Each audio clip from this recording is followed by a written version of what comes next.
here. So just kind of give you a quick little brief understanding. So one of those new ones is going to be anti-tank, very class specific. So you've got for level 1 for the anti-tank is a mine upgrade, or level 2 will be a rocket upgrade as we hop into the game here. Yep, and there's a jet, by the way. Just want to point it out. Bravo 5, he's flying in the jet. We got to show that first-person jet gameplay.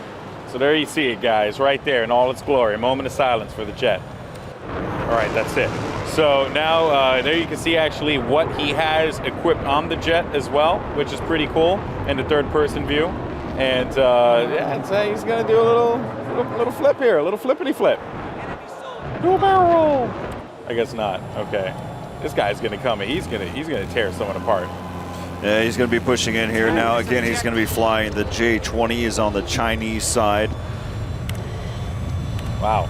Yep, and another cool thing, actually, that my favorite, I was talking about it before, but, you know, there's just a lot of different little things that you can toggle in and out, like, you know, the Alpha and Bravo stuff. If you don't want to have it there, you can actually toggle that out, which is pretty cool, too. So, but, you know, for the sake of this, we want to see who's doing really well. And on the blue team, Delta Squad's actually doing quite solid. They're right now sitting 13 and 3 deaths. On the other side, Delta Squad, of course, on the gold team, they're doing well too at 12 and 9. So overall, you can get an idea what squad's performing, what squad is really helping out here. But I was actually following the jet guy. He ended up getting taken out. He took care of that one, Corey. Well, who are you looking at right now? We're taking a look here at Alpha 10. He's currently 10 and 1 overall. What? This guy's a beast. Which is probably the reason why. Chilling in this boat right now. He's just. Well, again, one of the things that Lars and I discussed is how effective is the amphibious vehicles really going to be in this game. Yep. And so just kind of looking at it, I mean, look at this. It's definitely efficient. You can see how they're just kind of going from beach to beach, and you realize, hey, being shot at. And if you didn't see there at E3 for Siege of Shanghai, one of the quickest ways to exit out, well, yeah, it's a jet ski. Yeah, without a doubt. That is so cool, man. It just, I still brings a smile to my face every time I see it. But yeah, and another cool thing that I'm seeing here as well in the third-person view of Alpha 10 is the movement, right? So like when his legs move, they really are like reacting to the environment as opposed to just being like static, you know, like just movements in general. It kind of has like a really good touch to it. That's just something I pointed out or something I noticed. But yeah, actually Alpha 10's using a sniper rifle. He's actually using the CSLR-4, but you're taking a look at someone in the Z11W, that is Bravo 20, taking some fire here. He's in a little bird, seeing if see if he can pick up a kill here. He's so far Bravo 20. Bravo 20. He actually is 0 and 0. Yeah, he's not doing too well, but he's not killed. Oh crap! Did you see that? The jet plane just flew into the helicopter. Nice. That was awesome. Let's go and hop on board here. That was so cool. Corey just laughs at me. Like, don't laugh at me, man. That was awesome. That was amazing. Get a perspective and see how well Alpha 13 can do here. So far, Alpha 13, he is 1-0. As you can take a look at your lower third, 1-0. 20mm cannon, heat seekers, gyro stabilizer, infrared flares, or IR flares. Oh, this guy's got a lot of great control too. Yeah, he actually. I'm looking at his first-person view. I thought he was gonna dive into the water there, but he managed to stay alive. So that was definitely pretty sick. And you know, I do like the, because I'm not much of the, if I get into a plane, I die, period. I mean, that's just usually what ends up happening. But this guy seems to just have some stupendous control of this particular vessel right now. Like, he's just, and that's the thing, right? When you have a good pilot, they really do change the map. And there you can see the dynamic weather effects now coming into place here as it's getting all over his window as well. So that's the other thing, right? I don't think it's going to block his view all that much, but it's just those like little tiny effects that you can see there. So that certainly is pretty cool. And look at that. He's shooting at the windmill. Again, one of the things you'd mention as time goes through, you can see that this windmill is starting to fall. That jet's actually trying to help it. But now as the time is continuing to pass, here we go. This windmill will continue to fall little by little, and then that ship will be released. It's still afloat, so still effective here. Yeah, and also the water effects, do impact boats as well, if I'm correct, because the big waves that flow around through the island, if you're trying to, get good maneuvering, if you have these big waves coming through, so it impacts the map, in more ways than one. Besides just this really cool evolution effect that goes down, also just using the map itself. If you want to jet ski your way out of there, you might have to wrestle with some pretty aggressive waters because of the rainstorm. So lots of cool things there to soak in for sure. And there you can see actually E, which is the shipwreck. That's staying right there. That's not going to move. It's the boat that's right in front of you. That's the one that as soon as this windmill does go down, and actually it should be happening any second. There you see it right there. And now the boat makes its way in. Just there you go. You got to get cinematic with it, Corey. Yeah, so you can take a look at exactly where it's going to go. We'll turn on just for a moment so you can know exactly where it's going to end up, going towards the sea point, the Firebase Island. And it's just cruising. We have lost objective Alpha. And it's intense, man, because I actually was playing on sea on the Firebase Island when the boat crashed in, and there you can see the boat now moving in. And look, see, imagine being right there as this boat makes its way in, like being toward the side of it. It really does change a lot. And you see how the building just comes crumbling down after getting hit by a ship.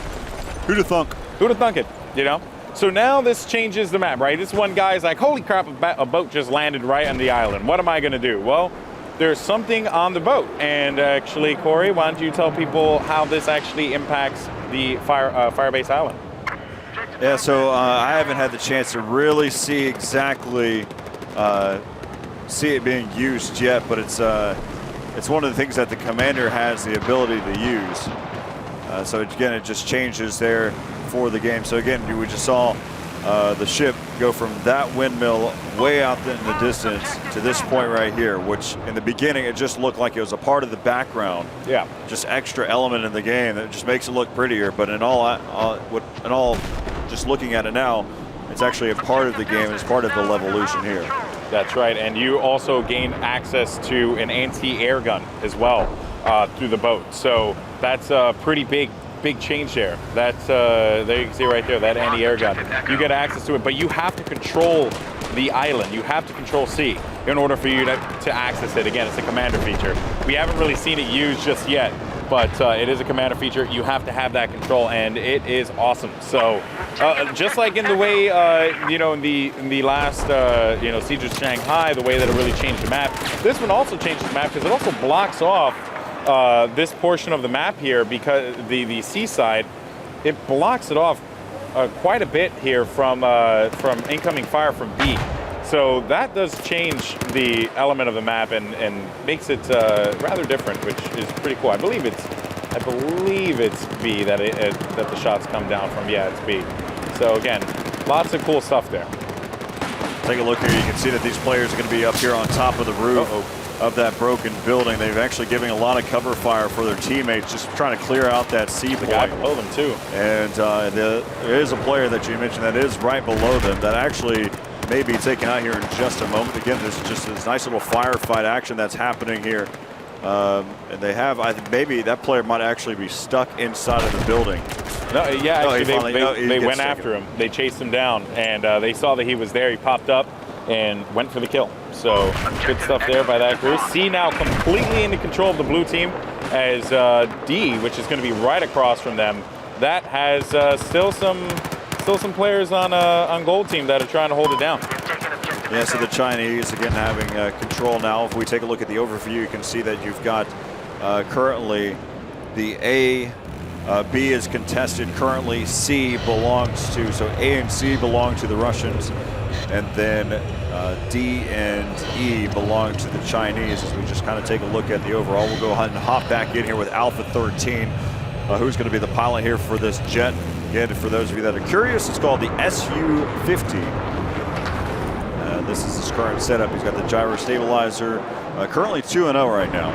We'll go back into first-person perspective here. You can see just trying to dive in and pick up a couple kills before he bails out of there.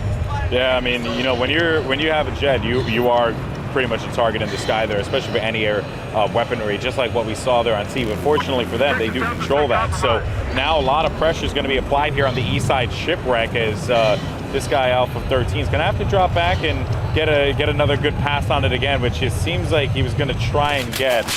There you can see the other carrier. That's where the Russian team spawns, the blue team. They end up spawning in that area, but. Yeah, who are you taking a look at now, Corey? Now we hop on board here with Alpha 20, which is currently in this anti-air. Ooh, nice. Actually see this here. So yeah, he's actually going to be in the 9K22 Tunguska. There you go. Tunguska M. Say that 5 times fast, Corey. I dare you. Not going to happen. There you go.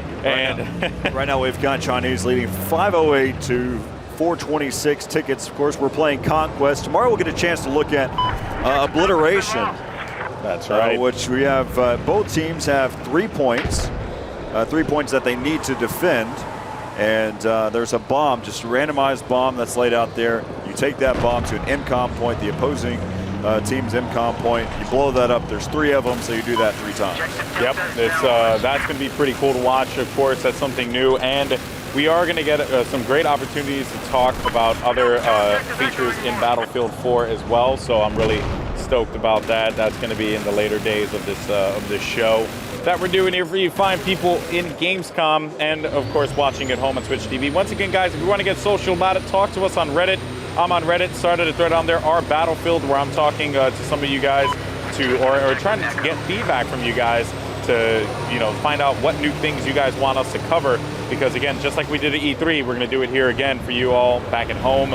And then for people in Gamescom, they're just running around doing anything. I mean, I've been seeing people just randomizing so many different guns, just testing things out, what works, what doesn't work. It's pretty cool. Well, here everything is unlocked. Yes. Everything. That's what's so awesome about it. And the camos too. The camos for everything. Every camo is unlocked. Guys, there's a lot of camos. There has to be at least like 20 camos. At least? No. Really? A lot more than that. Okay. At least I would go with a number more like 40. There's 40. Like there's camos for everything. You want to camouflage your tank? Go ahead and do that. Sure, why not? Your helicopter? Yeah, give it a paint job. That sounds good too. Every single one of your guns? Yeah, we'll make a change to it. You know, that Tiger, that Crimson Tiger looks good on it. We'll go ahead and put that on there. You know, all these different things. Have a field day with it. Yeah. And, you know, that's what we'll see there. Of course, right there you can see that this session has ended with our gamers. Again, we have 64 players here, 32 versus 32. And we also have 2 commanders that are in the action as well. Yeah. How's it going, everyone? Welcome back to Gamescom 2013. Alex Mendes here with Corey Dunn once again, and we have some gameplay going on. So instead of us just sitting here talking and schmoozing and all that stuff like we like to do, let's just go ahead and hop into the action. What do you think, Corey? Let's go ahead. As right now we're already on board here with one of the pilots here. That's Bravo 12. Bravo 12 currently at 1-0. He's got picked up 1 kill so far. Basically the default right now. He's got the 20mm cannon, heat seekers, gyro stabilizer, and flares for countermeasures. Nice. So yeah, Bravo 12 wants to get some more first-person action in the for the jets there. I know a lot of people are really stoked about checking that out. I'm actually looking on the Alpha side here to see what's going on. We have one guy who's actually 3-0 right now. He's doing pretty solid. He's using that Tunguska, which I now know how to pronounce it. Yeah. And he's destroying right now, running that assault class as well. So that should be pretty cool to watch. And but yeah, of course, on your screen you got that. Oh wait a minute, is he going after? He's trying to be able to take out the gunship. It's just you know, you can cause as much damage as you want to. There probably isn't anyone up there either, though. And that's the other thing you always have to just kind of look at. Yeah, there is someone up there. Alpha 27, and he does it. He picked up 2. So actually, I think. Let's go ahead and look and see exactly how many he's got. Yeah, he's got 4 kills so far. So he's causing some damage right now. As right now you can see that the tickets are pretty close early in the game. Of course, only we're 9 minutes and 20 seconds into it, but that's also including the time for the players to get the chance to set up and get their classes set the way they would like. Yeah. So again, we're still here with Bravo 12. Yeah, and he also has a UAV as well that is helping him out. So he's getting the good, not UAV, but just that sonar or not sonar. I'm totally messing that one up there. As you can tell, I'm clearly not adept when it comes to military speak. I just know how to run. And no! Bro. Well, that's unfortunate. Yeah. Let's go ahead and find another good play here to look out for. Bravo 26, I think that's Bravo 26 right now is the play that you were talking about. It's currently sitting at 6-0 right now. Yep, he is. He's utilizing that SCAR, which is a default here, and hops right back in to regroup with his teammate in the DV-15. See if anyone's in the action. There is actually one player, Bravo 2. He's actually into, never mind, he's dead. Bravo 21, he's in the thick of things. Then he died as well. The caster's curse, Corey, that's why I'm not on is in full effect right now. Not fair. There's a reason why Bravo 26 right now is 6-0. Yeah, because because of the caster curse. I mean, I don't. Well, that's why I didn't hop on it, because because you just knew they were. Stay with whoever's alive. Yeah, right. Follow that dude for as long as you can. He is taking some shots though, and he runs away. Love that. Love that jet ski, man. Yeah, he hopped in the jet ski. It's awesome.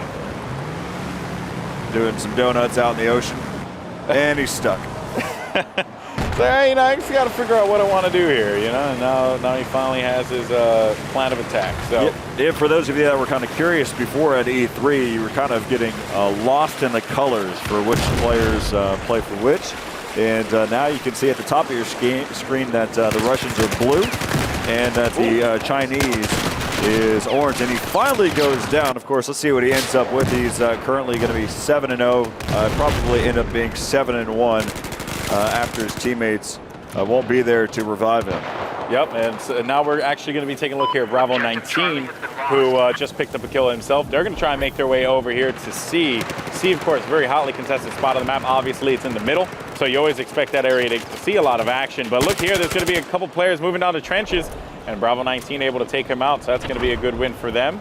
And they are able to secure C. So, and the other cool thing that Matros added into this that I'm really stoked about, besides just the colors and all that, is it's very clear as to who is controlling which capture point, right? And it's always clear when you're playing it, but for the spectator view, it was like, okay, well, which team has control of which? Around if it's square and blue, it's for the Russians. If it's diamond and orange or gold, it is for the Chinese. So again, that just those little touches that make it so much easier for you guys to check out and watch as a spectator. Yeah, as right now we're still here with Bravo 19. Let's take a look and see where the action's happening right now. Looks like we've got Bravo 1 is trying to take over the shipwreck point here at E. So he's been able to neutralize it. Still looks like he's uncontested right now. To hop over here with Alpha 18 and see if Alpha 18 is actually going to have a plan of attack there for Bravo 1. Nope, yep. He's just focused on the drone that's out there in the distance. I'm trying to find Alpha 18 here. Where is he located right now? So Alpha 18 is in the jet right now. As we'll continue to look around here. Oh, he's in the jet. See where the battle's going on. Let's go and hop on board here with Alpha 20 and see if he can get something started here. Yeah, Alpha 20 actually was doing pretty well at the start of the game, but he ended up, he was actually 2-0 at the start of the game. Unfortunately, just could not seem to get anything going. Now, he's actually going to be in the helicopter, the Z-11W, going after that windmill there that will eventually lead that boat into going into sea. And there you can see the event happening once again as Alpha 20 and his crew are able to make that one happen. Let's figure out exactly where that. Bear with me here. So here's we forgive you. It's one of my favorite perspectives of seeing all this happen is inside of the building. Oh yeah. Oh my God. Enjoying a nice little leisure day out here at the Firebase Island. Oh, wait a minute. Get out of there. Yep, and there you see it, right? Oh man. You see the dynamic waves kind of pushing that boat away. Here's idle, and then you can see that the building comes collapsing down, and then again, that's just how that's how the levolution occurs here on the Firebase Island. Of course, there's a lot of great elements that are happening in the game. Exciting dynamic of this show too. Now, have you actually gotten a chance to play Battlefield? Yeah, I have actually. I've been playing the builds along the way, my different visits over to DICE, and played this one a little earlier. So how did you do? You know, a little mixed initially. Like any Battlefield map, you got to get the hang of it. But once I got the lay of the land, I was doing pretty good. I like to play the engineer class, so I was sitting back looking to launch rockets at people.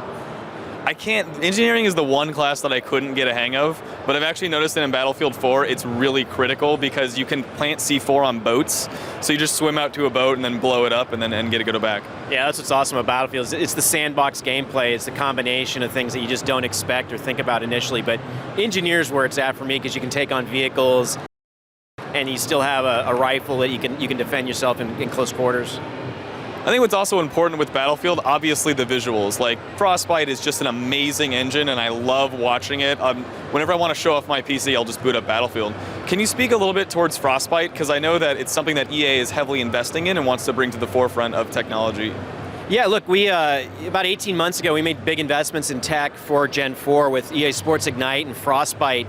And it was critical, absolutely getting those off the ground and getting our game teams world-class development environments, and we've largely accomplished that. You know, what Frostbite 3 gives you out of the chute is just unbelievable. We now have over 2,000 developers at EA working on Frostbite games. It's now powering what BioWare's doing, what Visceral's doing. Everything across the board on the entertainment side of the business is going to be running off Frostbite. Just, you know, the sheer rendering power and the performance of Frostbite is world class. It's better than anything else out there. And the things that you get out of the box, like destructible environments, the animation system that we got from Sports with Ant, it just comes together and it creates, you know, this toolkit for our developers to create world class experiences. And I just, when we dropped the skyscraper on people at E3, you know, I thought that was going to be impressive, but now we can crash a battleship into an island and then shoot machine guns off the top of it. The DICE guys just keep blowing people away. Yeah, I think that ship coming into the map is always devastating. For some reason, I always get caught in front of it. It's just hard to deal with. And it's just a great example of a better way to play the game, just having the map change over time and seeing all of this. So speaking a little bit towards Battlefield and kind of really the future of the company, are you excited for EA's holiday lineup? Are you excited for everything that we're about to go into? Look, we're about to execute the best transition in the history of the company. You know, going in on PS4 and Xbox One, we've got 6 incredible titles coming this Christmas, from NBA and Madden and FIFA to Need for Speed and Battlefield, of course Peggle 2. But right around the corner from that is UFC, Titanfall, Garden Warfare from Plants vs. Zombies. And then we've got a whole bunch of new IP under development inside the studios that we haven't even announced yet. So these next 3 years on Gen 4 consoles is going to be awesome. And, you know, at the same time, our mobile business is just booming right now. Plants vs. Zombies 2 went out last week. It's hitting record numbers for us. So I feel really good about where the company's at, and we've got some really killer growth in front of us. Have you actually gotten to play Plants vs. Zombies 2 yet? Oh, absolutely. I played it in development, so yeah.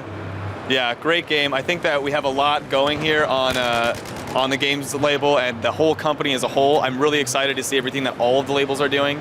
I think that we have a very great presence here, and I'm super excited to be a part of it. Do you have anything else that you want to shout out to all the Battlefield and EA fans out there?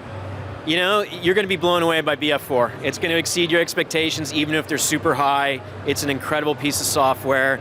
My handle is Daisy Cutter. Come collect my dog tags if you can. But I'm looking forward to playing a lot of Battlefield 4 this Christmas. All right, EA TV, go get Daisy Cutter. Go ahead and add them. Thank you guys very much, and thank you, Frank. Thank you. Experience of going from one calm sea to a very, very stormy sea.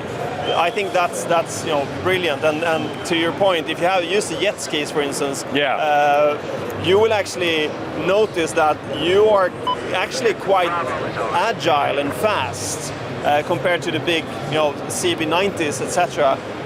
And you actually have a good chance of hiding in these waves. Yeah. So you feel quite powerful, like a small bee compared to the big bear hunting you. Yeah, you can really take really advantage. Cool. Just take advantage of your surroundings. Yeah, and you add the dimension that is the element of the world. It's not only about how you use the vehicles or the weapons or the environment, it's actually how the environment changes around you. Yeah, yeah, and now in talking about the environment changing, Levolution, got to talk about it. the the C capture point, right? Which I'll go ahead and bring up the tabletop view here and zoom in. Right here, C. This area changes dramatically as soon as that ship, which we saw on the live stream, crashes right into the island. And it also gives the commander another ability as well, which is to use that anti-air gun. Yes. So when developing this, right, in the first one we saw Commander had a great impact on the majority of the battlefield, right? Really took advantage of the UAVs and the gunships and all that stuff. But now you give him another tool, right? Something really different and unique, in my personal opinion, to Commander. I guess, why not give that control to the player? Why give it to Commander? What was that that plan with that? The idea is actually still to give some of the command back to the player, so you can actually, when you're in that area, and this is something we're discussing right now in the studio. So how do we utilize this the best? You know, the game is not completely done. We're still looking into some details. We're actually looking into giving the player the ability to spot enemies like planes and stuff, to use that anti-air gun as well. So it's not only a tool for the commander, but we're still discussing it. So if people have feedback on it, please let us know. I think it's we want to build the best possible game, and we really want people to give us all their feedback on how to utilize this most. To us, the most important thing is still balancing the game. You want the game to be super balanced. You don't want to overpower the commanders. You don't want to overpower the players. But finding the perfect balance. But also to your point, that control point is also very interesting from another standpoint. That the ship actually crashes into one of the buildings. That's right. Bringing it down completely. You know, the classic, what we call D2. Destruction 2.0, where you actually not only take down walls, you actually take down full buildings. And it changes that control point quite a bit. Much like we did with Siege of Shanghai, when you take down the skyscraper, you actually move a control point. You actually affect the way you play around the control points. And I think that adds a lot of dynamic depth to the map. Oh yeah, without a doubt. One of my favorite things to see in Battlefield 4, and especially with this map, has been how battles change over time. And when I was playing on C and that raid ended up happening, let's go ahead and bring up right here. I was playing over here. I was actually in this area right next to the building, right where my mouse cursor was. Boat comes crashing in, and I look at it and I'm like, oh my! Like it was like a set piece in a movie. It was probably like one of the coolest things, and I loved it. I thought that it was awesome, and it really just added a lot to it. Is that a plane that just flew by me? That was a plane. Sniper bullet. No, that was that guy right there, man. He's trying to get crafty with it, and of course, jets on this map too, which is really cool. And how are you guys? I guess when you added the jets into the game, we all knew that they were going to be in it, obviously, but I would have to ask you, how do you feel the overall feel of the jets are in Battlefield 4? Like, how is it? I guess. How should I say in terms that make sense for viewers back at home? But I guess, how does it feel? Do you like just flying around and beating people up with a jet? To be honest, I like flying the jets, but I'm not that good at it. Neither people take me down very fast. Even choppers hunt me down and kill me. So I'm not the jet pilot type of guy. I know that the guys working with the core systems and vehicle balancing have worked a lot with both the jets and the helicopters to make them more, how should I put it, more agile, and also have them controlled better. Because we know there's a lot of people that only flies jets or helicopters or tanks. Yes. They don't spend much time with their boots on the ground. Because they love the vehicles. So we put a lot of focus on those, and also made sure that you can customize the vehicles in the game. So if you go into customize menu, you have the vehicle tab, and you can customize your vehicles. And also another thing that is quite cool that we haven't talked too much about is the emblems that you can actually put on your vehicles. You saw examples of that in Battlefield 3, where you created your the emblem for your platoon. This emblem you can now bring with you into the game, and automatically when you jump into a vehicle, that emblem gets put on the side of the vehicle. So you can see who is using that vehicle. So you get some kind of personality to the vehicle, which is very, very cool. That's awesome. It's like when you get in there and you see a jet in the air and it's like has like some crazy emblem. Oh, that guy's a good pilot. Yes. I've seen his emblem before. So that's really cool stuff. Well, Patrick, I want to thank you very much for your time. It was a pleasure. Of course, I'm sure that you have a lot to do here at Gamescom. It's been a busy day so far for EA and everyone here at the booth. But guys, we're going to jump to a quick commercial break. When we come back, we're going to have plenty more action here at the live stream. Do not go anywhere. Gamescom 2013. It is awesome. I'm Alex Mendez. This is Patrick. Once again, thank you for joining me. We will see you guys later. Your jet, and when you hop into the jet, your emblem pops up. So if you're a dude, you're rocking like the crazy skull symbols with like some flames and stuff like that, and that's the thing that defines you. And when you hop into a jet, people are going to know that that is you. And I am so pumped for that, because it's just that level of personalization that definitely people enjoy when it comes to first-person shooters. It's personalizing the game, changing up your camos, adding the emblems to your jets. I mean, we're probably going to see a lot of great things that's going to be customizable. Of course, we got Bravo 20s probably about to do exactly what I've been doing. I've been doing barrel rolls through all of the windmills. Oh man, that's about all I can do. And I'm out there, pushing the objective, bro.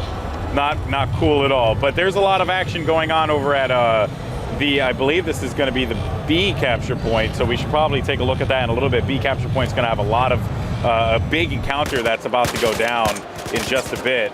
But yeah, man, I mean, there's just, it's crazy. There's always just something to take a look at here in Battlefield. And so right now we're here with Alpha 14, who's just basically trying to hold down this point as long as he can. He's going to get taken down. Let's go take a look here back over at the overview. Again, the battle's been happening over here towards the D point. Looks like they basically have taken complete control over there, continuing to scan. Now we're back over here taking a look over at B.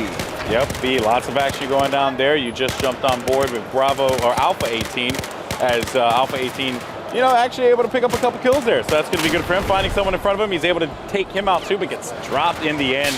Still a very valiant effort. It seems like the blue team, the Russian squad, they're going to be, or the Alpha squad, they are going to be losing a lot of ground here on B. And wait, never mind, they're actually flipping B, but I'm surprised because it seemed like there were a bunch of players that were surrounding that. Yeah, so taking a look now, let's go back over here. You can see that they've got complete control over this area. I actually thought that they won that building to the left there. It's going to end up right now. Basically, Alpha 5 is going to have to hold this one down. Of course, it is contested at this moment, and it probably be picked up here by the Chinese here in just a moment. They've got the sheer numbers advantage right now, as again, we're here with the Russian squad. We're looking at basically at shooting at the Chinese, which is orange currently. Now we're back over to Alpha 15, and looks like he's going to be trying to take that dog tag. One of the things that we looked at as well in the list of weaponry that you can have is the number of different types of knives that you can unlock. Oh yeah, there's a lot. There is a lot. I went through it, and these are just to name a couple because I don't want to dive down deep into it. What do you got there, Corey? Tell us about, because I actually took a bunch of pictures of the guns just so I can get a good idea of like what weapons people are going to be using there. But what do you have? So just on the knives, just in general, just kind of looking through, we've got a bayonet. We saw that. We've seen that. We've got a shank. We saw that at E3. Yeah, we saw the shank. We've got the ACB-90, of course, which is basically what you're typically equipped with in the military. We have a machete.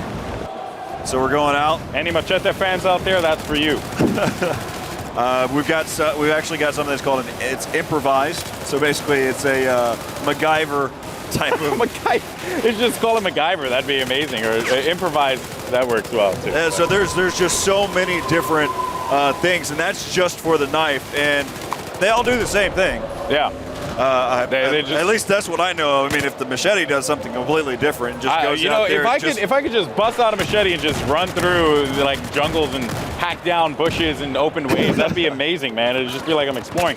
I also got to take a look at the assault class rifles, and I want to go ahead and run down this list here. You have the AK-12, which is what you pretty much are standardly equipped with. The Scar H, M416, SAR-21, as well as the AEK 971, and a gun that I've become quite the fan of, which is the FAMAS, which is like one of my favorite guns in pretty much any game that it's in. And you have an AUG, an M16, you have a CZ805, you have the QBZ, and the ACE 23. So I know a lot of gun nuts out there are going to go crazy for that. they're going to be super stoked to hear that a wide variety of guns. And that's just the assault rifles, Corey. The DMR class of weapons. There's also the shotguns that you have to take in consideration. You have the bolt action guns too, the carbines, DMRs, and shotguns. So you have 4 different classes of guns here for the assault class. Well, with that being said too, I mean, even the scopes have categories as well. So if you're a recon class and you've got your sniper that your preference, it even has, okay, well, close range scopes, it's got your medium range scopes, and even your long range scopes. There's so many scopes to go through.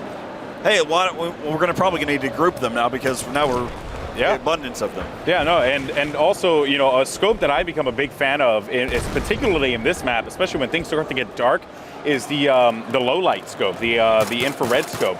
I have been using that pretty much exclusively on this map, and I have loved it. So definitely something that you guys want to check out.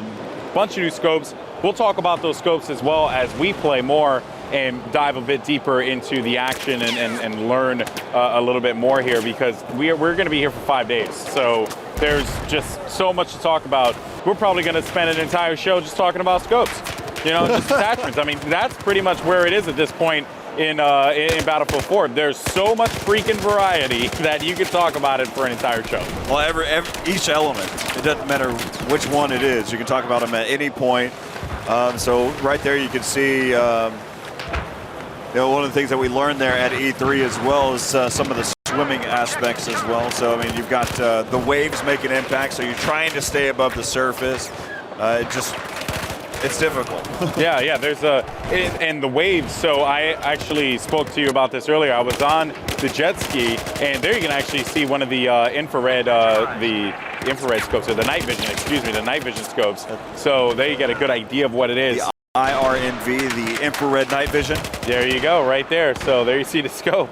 And actually finding a bunch of players around him too. He ends up taking them out, whipping out that pistol. Always got to love the pistol whip, giving it to him. Yeah, way to go there, Bravo 17. And big score right now is actually Bravo 21. He's 16-3, Corey, tearing it up.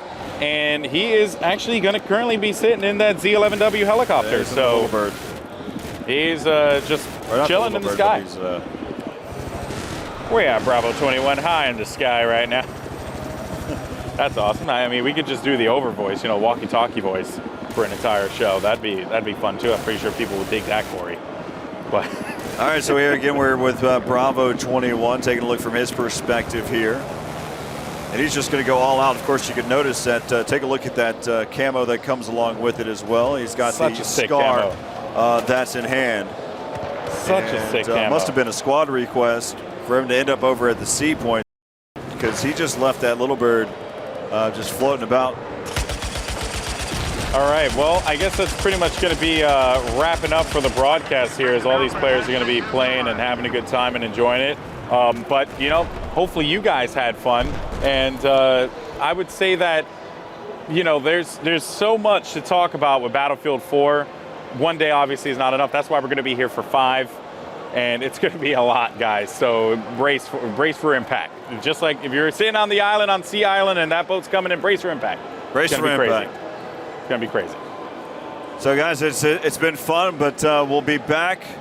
Where me and Corey had hosted there. We were very interactive with you guys. We were checking out Reddit, checking out our Twitters, trying to get as interactive as possible. That is going to happen once again. I actually started a thread on Reddit, so you guys are Battlefield, in case you guys are not aware. And you can go on there. If you have anything that you want us to check out, any fine details, we will do that once again, because we have the amazing glory of the spectator mode, and we have full control of it this time around, which is awesome. You're going to see some cool stuff there, because, you know, I have to give tip my hat to Matros. He put some awesome additions to the spectator mode, and we're going to be checking that out in a little bit. Yeah, just kind of talking in terms of what we saw there at E3. For the spectator mode, I mean, the having the ability to see the tabletop, here this different perspective that we have right now. Also having the capability of being able to see the first-person view, and then of course your third-person view, and then even diving in to seeing the actual free cam. One of the cool things is we talked about it there with Daniel Matros there at E3 about having the capability of, well, taking everything away and having that cinematic value. It almost, sometimes you get lost in whether or not you're actually watching a competitive game or if it's just watching a movie trailer. That's right. So that's for you filmmakers out there. That if you guys want to, make some Shoot, awesome it's for me machinimas. too. I'm a big fan of it. I've seen different times where we'll see some really cool stuff happen. So yeah, and I love that they added that aspect of it. But Corey, if you bring back that HUD, just bring it back. You got to talk about some of the other things there. First and foremost, my favorite addition is right up top there. You can actually see where it says RU and CN for the Russian and Chinese forces. You can clearly see which color is which. And that was something that at the last live stream, everyone was talking about, like, oh, it was a little bit confusing to tell which one was which, but that has actually been addressed this time around. And you can actually, tell who is going to be on the blue team and who's going to be on the orange team or the gold team. So there's been that variation as well. And right now we're actually taking a look here at Bravo 27. As he's going to be making his way with that assault, the M16A3. And you can also see that the HUD as well just has been greatly improved upon too, just as far as like telling you guys what the information you want to know, what guns are using, what defensive abilities they're using, offensive abilities, all that stuff. One of the good things too is, I mean, I was able to go through and really dive down deep into every element of the game. So if you see me kind of bring out my iPad into it whenever, let's go ahead and see if we can actually hop into the game now. So we're already in game, and of course we can kind of just take a look around the map. So some of the things that we're going to see whenever the players start to join into the server is this right here is actually a pretty powerful sniper rifle. It's a one-shot kill, doesn't matter where you put it, but this is only accessible on the map. Yep. And so you can't just pull it up into your inventory, set up to your primary weapon, be a recon class, and be able to utilize this weapon. It's actually only going to be available on this map.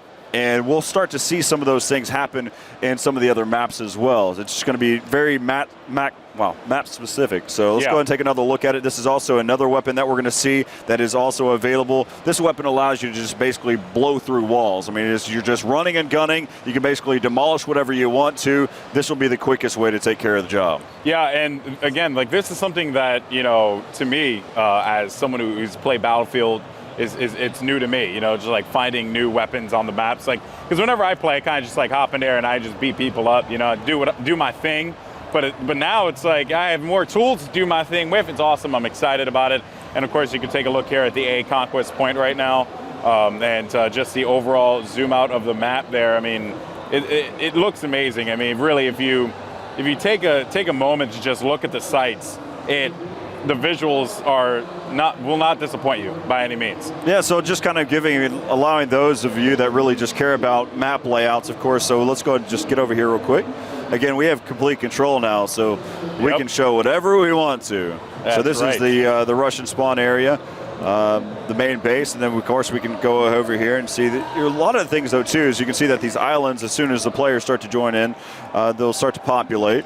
But you'll see these amphibious vehicles that will make their way over here to the barracks. This is one of the main key points here. Again, just the B flag there over at the A point, where the dockyard is.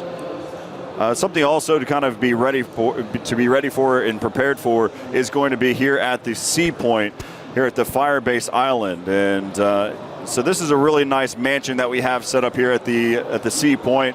But one of the things that you really need to be looking out for is what's out here in the ocean, which actually, and most times it looks as if it's just a part of the environment. It just looks like it's out there in the distance, but it really becomes a part of the game later on, and we'll wait for that moment to happen, and we'll kind of dissect what's going on at that point. Yeah, there's a lot of cool little, I guess, gifts with that, because again, when we do get to that point, you'll actually see how it impacts the map more than just it being a cool effect. There you can actually see E, which is a shipwreck, and just one of those standard, I guess, battleships that would kind of just hang around there.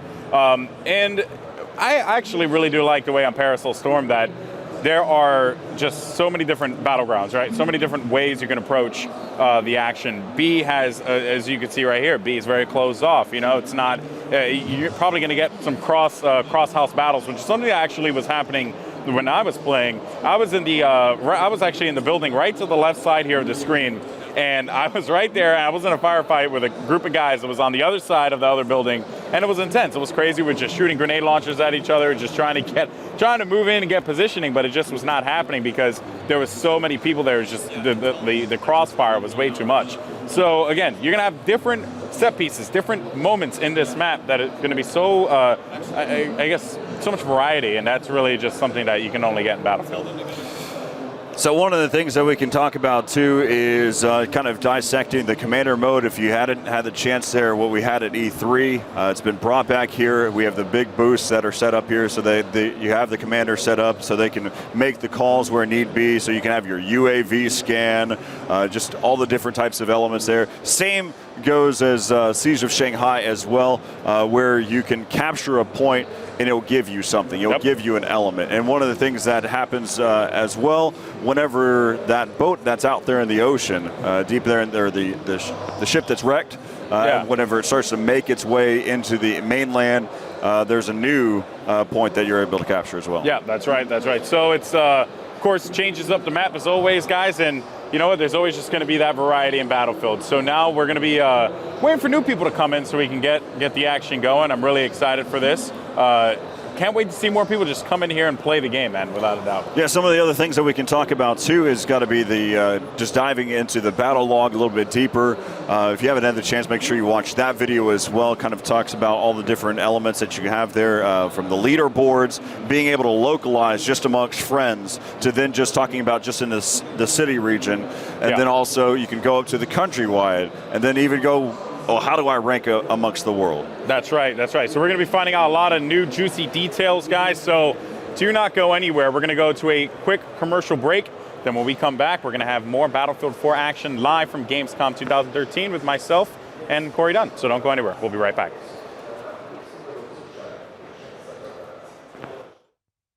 I have an idea around the gameplay, and that's where we brought up the tanks in the sand dunes.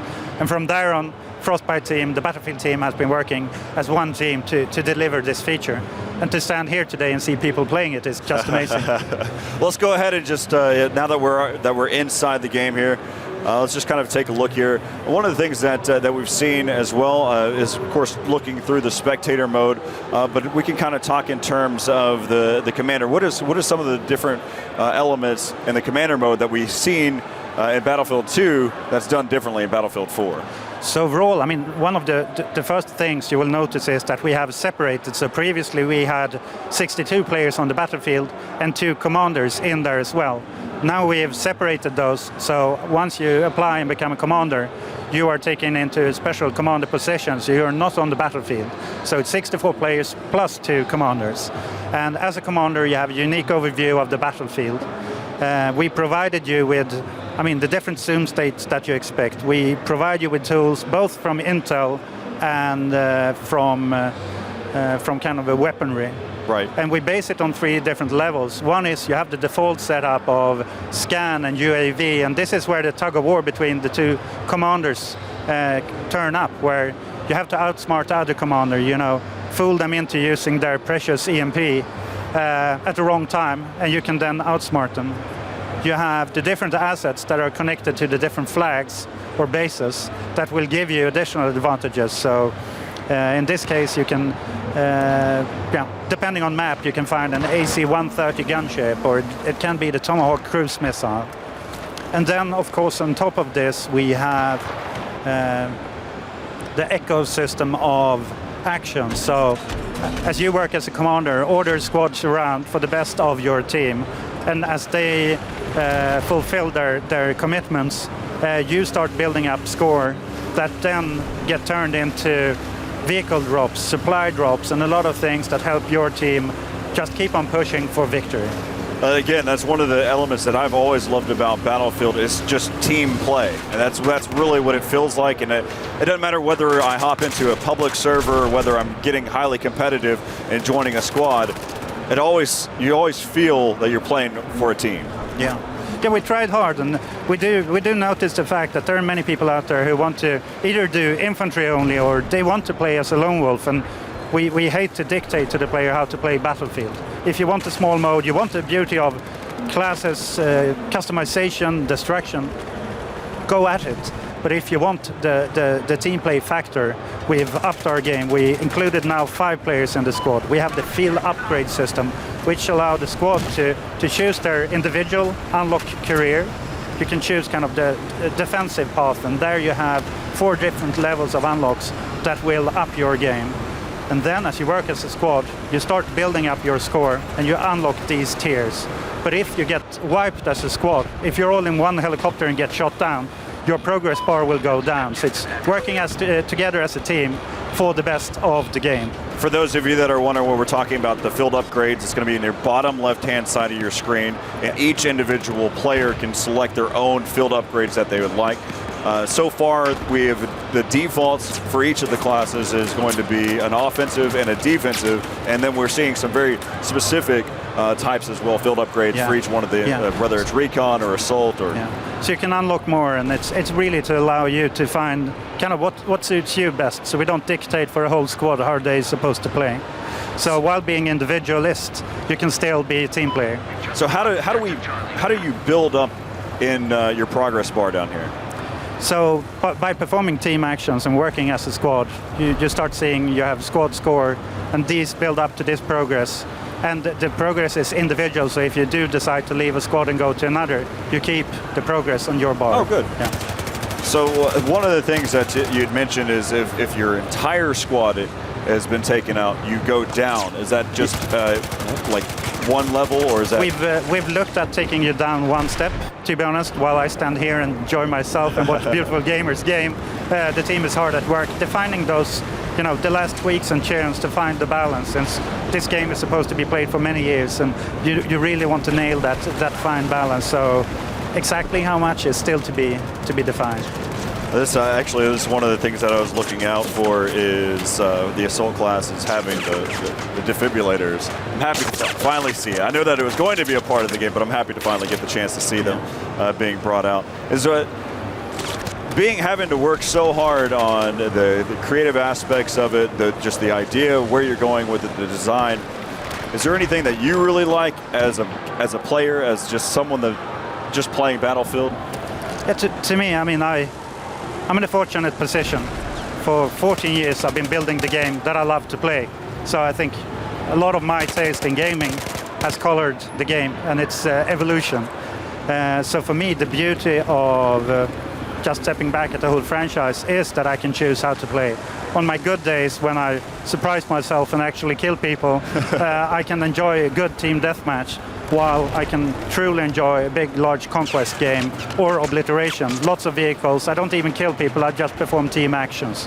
And what I really feel, I mean, with Paracell Storm, with the new Obliteration mode, is that the pieces are falling into place, It's the team play and, to be honest, the joy and fun. On the surface, it seems very serious. The joy and fun that gets brought out by the team play perspective of trying to bring a bomb to the other team's home base, together with the storm that starts building up, together with the vehicle gameplay. I think we're building something that people haven't really seen before. And I mean, we're going to bring this to the next generation of consoles as well. 64 players, 60 FPS. So I think it's a huge step forward for the Battlefield franchise and all. I'm looking forward to the actual release and also seeing it just in beta process, the open beta.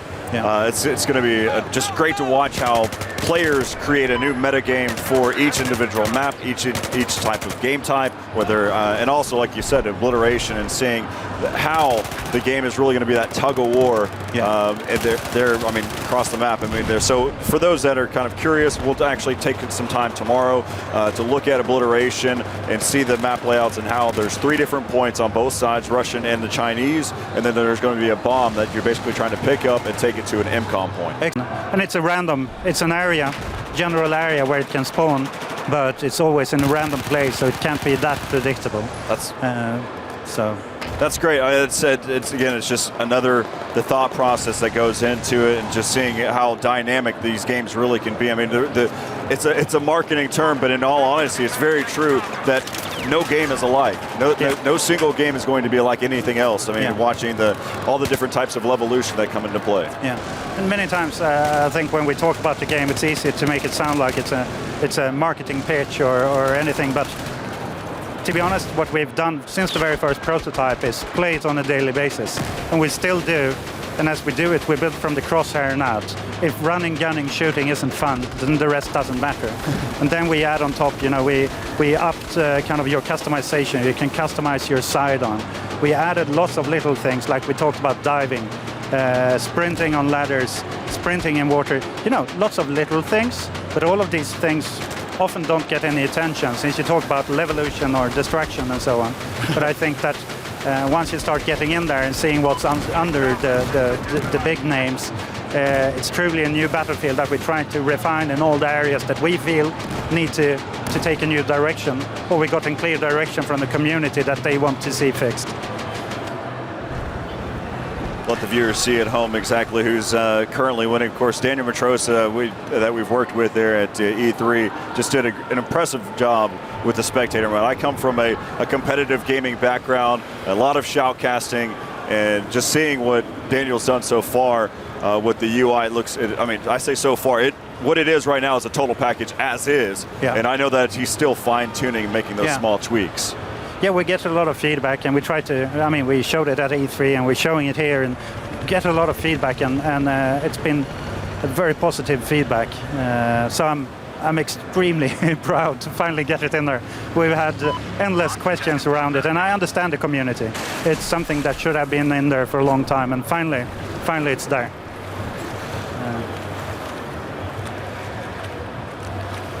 And overall, I think that the Battlefield really lends itself to competitive gaming. We're always trying to cater for individualists, but packaging it with a layer of team play. And now to be able to bring it to the world with the broadcasting possibilities is a huge step forward.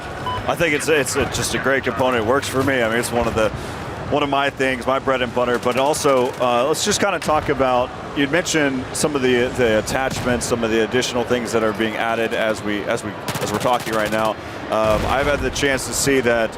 Not only E3, we discussed about the canted iron sight. I think that's one of the greatest elements that has been brought out in any game, just in terms of having the ability, because that's one of my biggest frustrations, is I'm running with my gun at my side, and then whenever I really want to make a decent shot, I scope in, but it's close quarters, and I can't.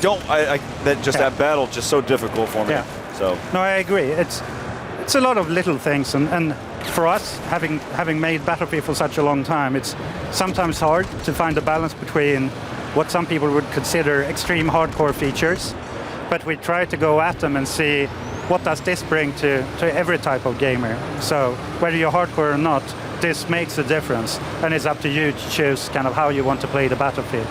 And with the new test range we're putting in there to allow you to go in and try out things before you go on the battlefield, to finally get to learn how to master a helicopter or a plane, or try out the tanks.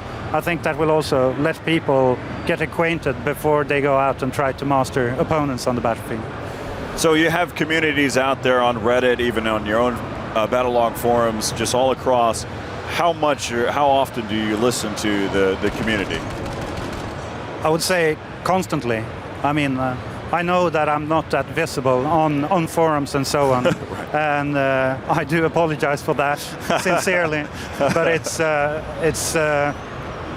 Battlefield has gone so big and the teams are so big. But I have a lot of good people who help me just scan the forums, bring up the hot topics, what are the areas that we need to improve, and constantly listening to the community, since even though we have a lot of new initiatives with Battlefield 4 and kind of how do we take it to the next kind of interesting gameplay perspective, there's also, as mentioned, a lot of things that are purely kind of direct feedback from the community. I think one of the key things to talk about too is whenever giving feedback, because a lot of gamers have input. They like to say something.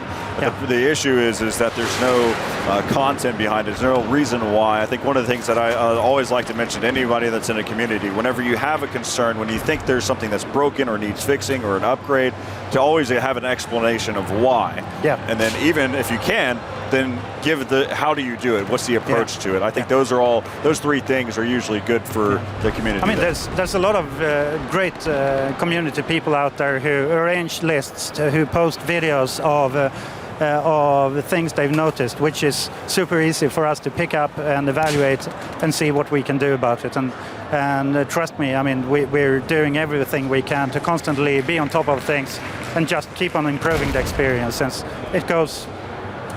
In the old days, you shipped a game and it was